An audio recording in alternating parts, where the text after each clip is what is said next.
Now, I apologize in advance on this. I'm going to put lots of figures on here, but I thought this is the best way to illustrate the valuation was actually to take an example and to walk you through that example and then talk through the key elements there in terms of how we typically arrive at a fair valuation for all parties.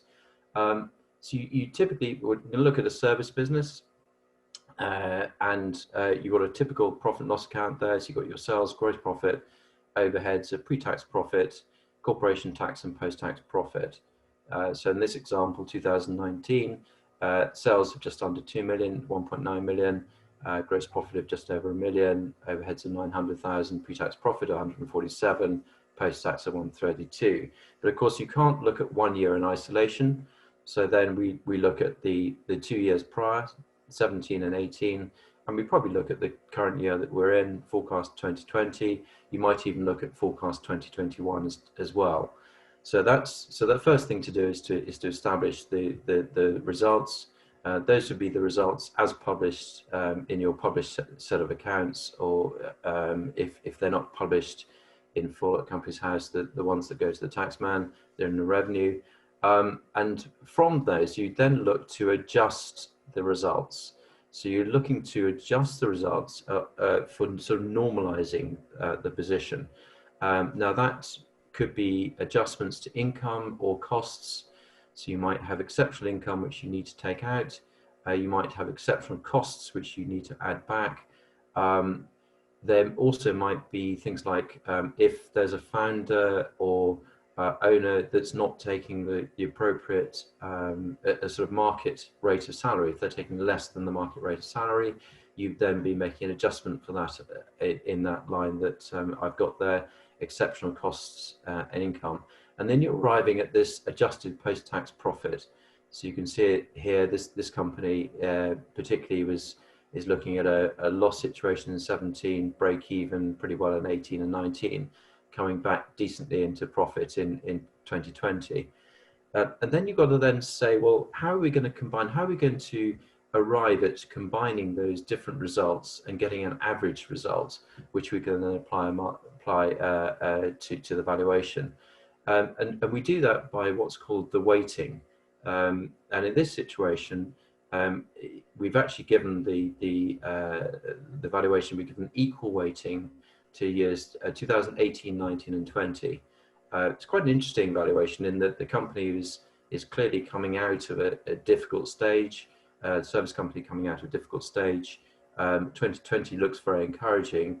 Often in a weighting like this, an evaluation, one might have a sort of a 3-2-1, a 3 weighting for 2020, 2 for 19 and 1 for 18.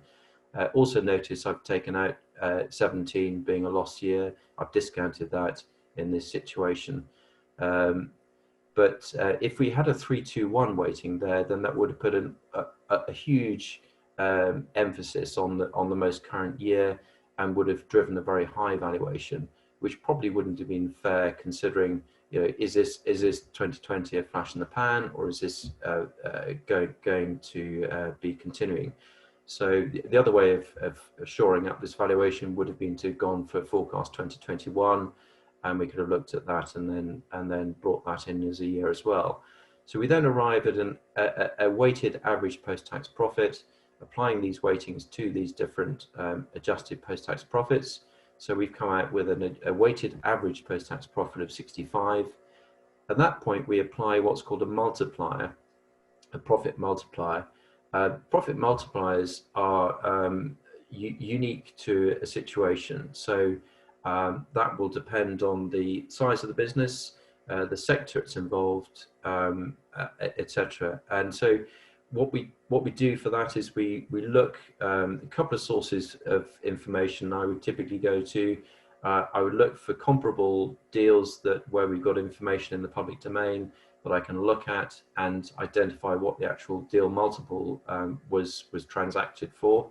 So typically that will be public companies that are needing to show their deals facts in our press releases, etc.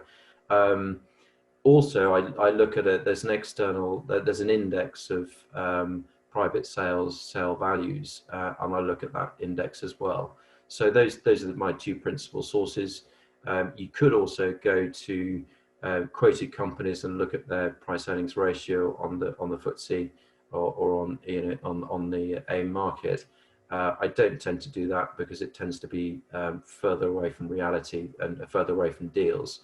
So that's how I tend to drive that multiplier.